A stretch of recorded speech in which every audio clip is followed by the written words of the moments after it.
कहा जाता है कि एक देश को जानने के लिए वहाँ के फूड कल्चर के बारे में जानना बहुत ज़रूरी होता है। जैसे कि सरफेस लेवल पे देखकर इंडिया को बहुत से लोग एक वेजिटेरियन कंट्री मानते हैं। तो क्या ये बात सच है? क्या इंडिया एक वेजिटेरियन कंट्री है?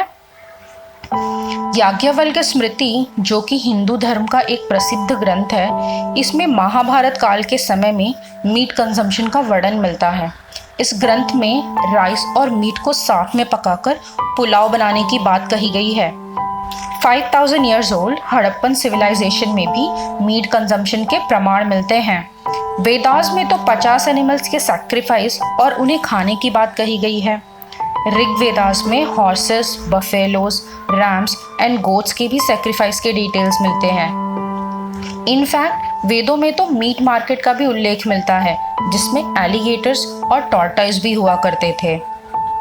It was the ancient Jains, in particular Mahavir, जिन्होंने करीब 2500 साल पहले के करीब extreme form of non violence introduce किया था, और वेजिटेरियनिज्म भी उसी प्रीचिंग का पार्ट है।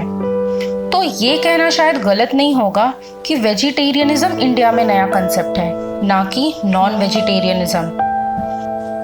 तो फिर ये क्वेश्चन है कि इंडिया में कितने लोग वेजिटेरियन हैं? Can you take a guess? Any number?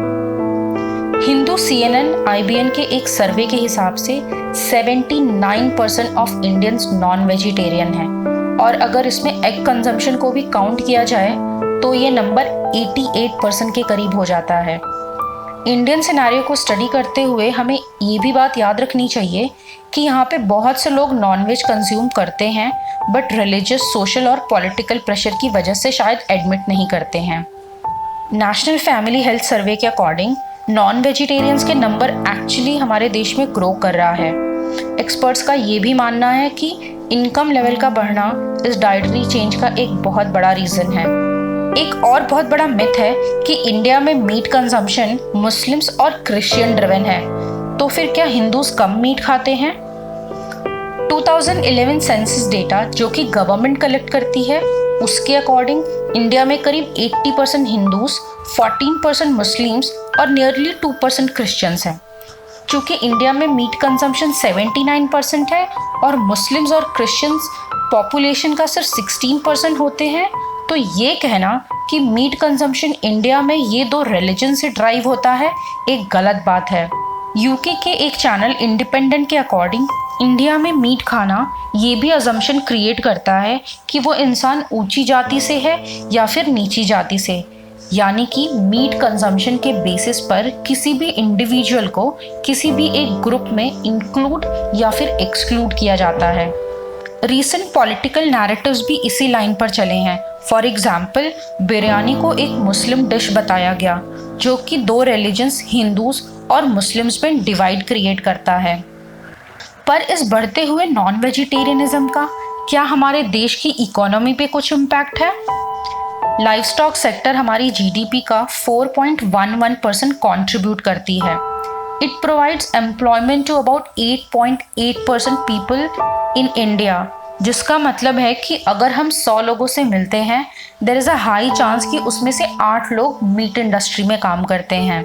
The increase in meat consumers has also witnessed many businesses and startups जो कि सिर्फ मीट प्रोडक्ट्स पे फोकस करते हैं, जैसे कि Licious, fresh to home and many more. However, BJP के centre में आने के बाद many slaughter houses and meat shops have been closed down, जिससे अनऑर्गेनाइज्ड मीट इंडस्ट्री में काम करने वालों पर काफ़ी असर पड़ा है। Food has very cultural and historical significance as well. India में ईच माइग्रेशन और सेटलर्स अपना अलग फूड लेकर आए। इनफैक्ट यहाँ पे फूड लोगों को सिर्फ कास्ट और रिलीजन में ही नहीं डिवाइड करता, बल्कि उनका सोशल स्टेटस भी डिसाइड करता है। जैसे कि मुंबई का पसंदीदा पाव भाजी, ये डिश मिल वर्कर्स के लिए इन्वेंट की गई थी, क्योंकि उन्हें फुल मील लंच करने के लिए एनफ टाइम नहीं मिलता था। पाव भाजी was an instant hit amongst them, और इसे गरीब लोगों का खाना माना जाता था। एक देश की फूड हैबिट्स टाइम और सिचुएशन के साथ चेंज होती रहती है। जैसे कि 1943 में इंडिया ने वर्ल्ड का वर्स्ट फूड डिजास्टर फेस किया था, जिसे बंगाल फेमिन के नाम से भी जानते हैं।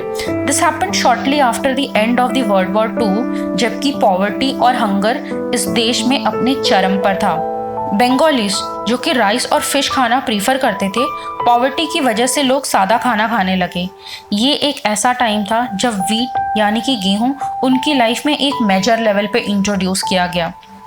इस घटना के सालों बाद 1970s में वाइट रेवोल्यूशन हुआ, जिसे श्वेत क्रांति भी कहते हैं। वाइट रेवोल्यूशन ने मिल्क और अदर डेयरी प्रोडक्ट्स को इजीली और वाइडली एक्सेसिबल बनाया, जिसकी वजह से ये मेजर चंक ऑफ इंडियंस के डाइट का पार्ट बना। इनफैक्ट भारत, जो कि सात्विक और फ्रेश खाने में बिलीव करता था, welcome frozen products, instant noodles and ready to eat products as well. ये तब देखा गया जब भारत में वर्किंग क्लास की पॉपुलेशन बढ़ी।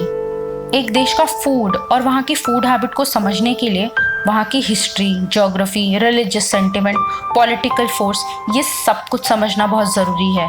तो सरफेस लेवल पे ऑब्जर्व करके सिर्फ ये कहना कि India is a vegetarian country would be wrong.